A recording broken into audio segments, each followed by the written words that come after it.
आग विझवण्याचे प्रयत्न सध्या युद्धपातळीवर सुरू आहेत। जेएम रोडवरती एका गॅरेजमध्ये आग लागल्याची माहिती मिळते। अग्निशमन दल घटनास्थळी दाखल झालंय।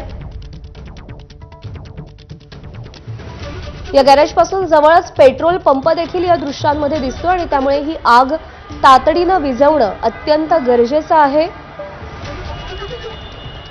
पेट्रोल पंपाजवळच्या गॅरेजमध्ये आग लागलेली आहे। मिकी घई आपले प्रतिनिधी आपल्याला अधिक अपडेट देतील। मिकी, पेट्रोल पंप जवळ आहे, गॅरेजमध्ये आग लागली आहे, आग विझलेली आहे का?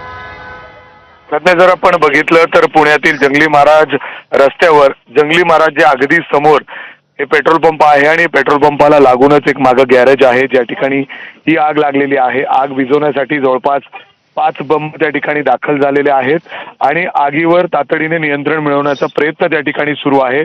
का तर शेजारीच लागून पेट्रोल पंप आहे, अर्थात तेवढी रिस्क देखील वाढलेली आहे आणि त्यामुळेच 5 अग्निशामक दलाचे बंब त्या ठिकाणी दाखल झालेले आहेत। सध्या आग कंट्रोलमध्ये आहे अशी माहिती दिली जाते। संपूर्ण तो जो परिसर आहे त्या संपूर्ण त्या ठिकाणी निर्मनुष्य करण्यात आलेला आहे। सगळ्या लोकांना तिथून बाहेर काढण्यात आलेलं आहे कारण खूप जवळ पेट्रोल पंप आहे।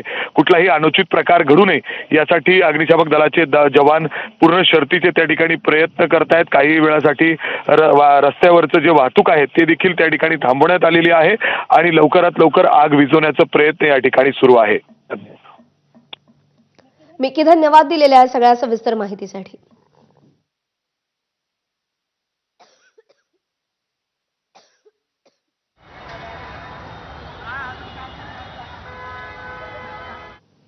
एक छोटासा ब्रेक घेतोय बुलेटिनमध्ये। या सगळ्या बातम्यांसह पाहत रहा एबीपी माझा।